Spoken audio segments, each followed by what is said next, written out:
ابتسام الشقر تجرأت على الذات الالهيه وسلطات البلاد طبقات عليها القانون. فلو كانت ابتسام في اوروبا شحال غيحكموا عليها؟ قبل ما نقول لكم العقوبات الاوروبيه نرجعوا لاحمد عصيد اللي ما عجبوش الحال وخرج في تدوينه كينتقد السلطات وكيقول بان هذا الشيء رجعي وان قوانين الدول المتقدمه كتعاقبش الناس اللي كينتقدوا الاديان او الله. اللي بغيت نقول لعصيد ما تبقاش تقول شي حاجه ما متاكدش منها غير باش تدافع على سب الدين او التجرؤ على الذات الالهيه، حقاش القوانين الاوروبيه اللي انت فرحان بها راه كتعاقب على سب الدين، وكاين دول كتوصل فيها العقوبه ل3 سنوات حبسا. وغنعطيك دابا امثله باش تبقى دير شويه د المجهود وتقلب قبل ما تخرج دير التنظير.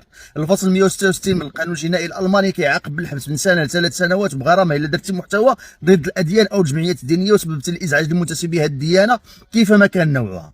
القانون الجنائي الايطالي فيه 4 مواد كيعاقبوا على سب الدين او التحريض ضده، والماده 402 من هذا القانون كتوصل فيها العقوبه لسنه حبسا لكل من يسيء للدين الرسمي علنا. اما الماده 525 من القانون الجنائي الاسباني فكتعاقب من 8 اشهر لسنه حبسا اي واحد اهان معتقدات الناس ودياناتهم، ونفس العقوبه حتى اللي هينوا الملحدين. حتى النمسا كتعاقب في الماده 188 من القانون الجنائي بالحبس على مهين الدين والعقوبه كتوصل ل 6 اشهر، ودول اخرى ايضا عندها بحال هذه القوانين. فما يجيش عصيد او حد اخر باش يدافع على سب الدين يعتبر ان الدفاع عن الدين هو رجعيه او تخلف، والا غتكون تا المانيا وايطاليا واسبانيا والنمسا متخلفين.